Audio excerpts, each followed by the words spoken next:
अस्सलामुअलैकुम। City 5 TV के साथ मैं हूँ जवेरिया नियाज। सबसे पहले हेडलाइन।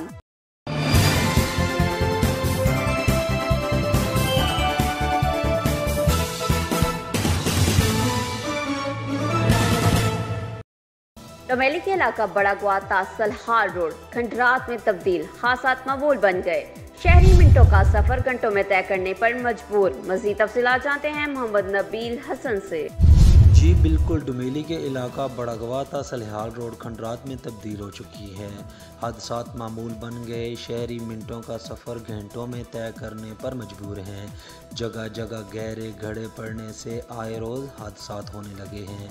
इस सड़क को तमीर हुए 20 साल गुजर गए। इसके बाद किसी हुकूमती नुमाइंदे ने इस पर कोई तवज्जो नहीं दी। कई सियासियों ने वादे किए लेकिन वो वादे वफा नहीं हो सके।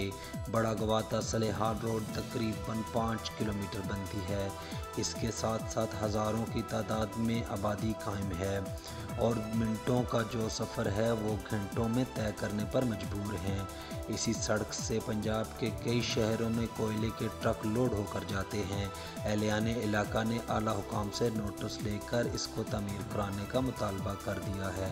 जी से बाखबर रहने के लिए हमारा पेज जरूर लाइक करें। जवेरिया न्याज़ को दीजिए इजाज़त। अल्लाह निगहबान।